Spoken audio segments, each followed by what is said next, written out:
When it comes to cars, what does that open up from a gameplay perspective? So Cars is all about racing. I mean, it's Lightning McQueen, but it's also about building up radiator springs in that case. And so you're building up the radiator springs to host an international race there. So they're going out to the Willys Butte area. So you essentially build a couple racetracks, you build some racing in town, but we also open up stunting with all of our cars as well. So there's a lot of really cool tricks that we get in there. So racing and stunting are the two primary things for vehicles. Does it expand beyond the radiator springs we've seen in the movies when you're driving around? So the racetracks definitely do out in the Willys Butte area, much bigger than what you've seen in the films. But Radiator Springs itself is primarily that main street with the radiator cap up at the end. And when it comes to Pirates of the Caribbean, can you talk about the world that people will be exploring in there? So in Pirates of the Caribbean, you're primarily exploring the world of the first three films. So it's really more about Davy Jones and his crew are the kind of the antagonists for our heroes there. You start off in Buccaneer Bay, which is the starting location before you get your ship. Once you get your ship, you're out on the high seas, and so it's actually a very aspirational moment when that ship kind of comes pulling into the dock. You go get on it. You get out. We've got ship combat, and so ship-to-ship combat. You can have your friend, multiplayer on your ship with you, manning your cannons, and then you end up going to Pantano Bay, or the bayou where Calypso is at, and then you end up kind of going over to Dead Man's Cove, which is on the other side of kind of like this really, like hardcore, hard to navigate sea passage. So there's a lot of open ocean, there's a lot of visiting islands in there. When it comes to the story, what's the story behind what's going on in this world?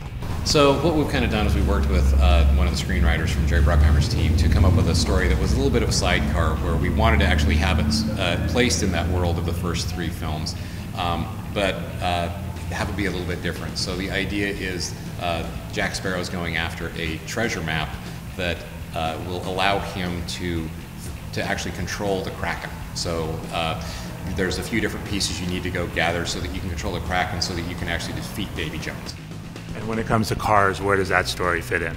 So the Cars story fits in after the second film. So you've got all of the, kind of your friends from Radiator Springs as well as the international locations. They're bringing all those international racers in for a big race in Radiator Springs. So you're, kind of making the town nicer, but you've got, anywhere from Chick Hicks and the King from the first film, and you've got Francesco and Finn McMissile from the second. Let's talk about The Incredibles, starting with the story of where this takes place.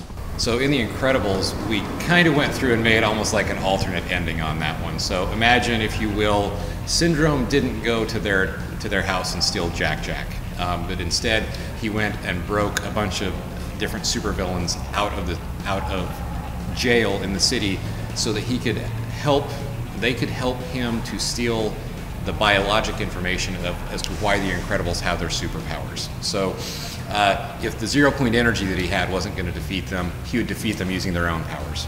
Can you talk about some of the cool vehicles that are in there?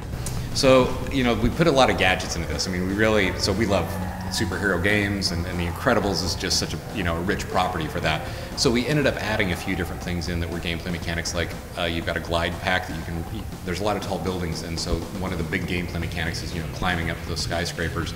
We wanted you to be able to get down faster without hurting yourself, so we've got this glide pack that you've got. We've also got this hoverboard that allows you to go from skyscraper to the top of other skyscrapers, also over water, so that's one of the ways that we open up some of the new islands there.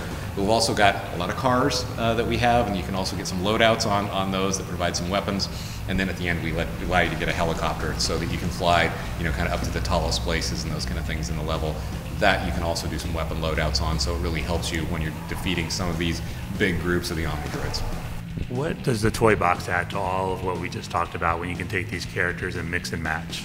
So the toy box allows you to kind of do whatever you want. The whole idea behind that is free play, in the same way that if you were a kid, you just took your toy box and dumped it out on your bedroom floor and started bringing different toys in and started kind of telling a story as you're building that up. So every play set has a bunch of virtual toys that you can then bring together in the toy box. So say from Incredibles, you can bring that helicopter in, but say from Pirates, you can now bring in Davy Jones and his crew into a world, so you can mix these and match these things in your own story in a way that you've never been able to do before.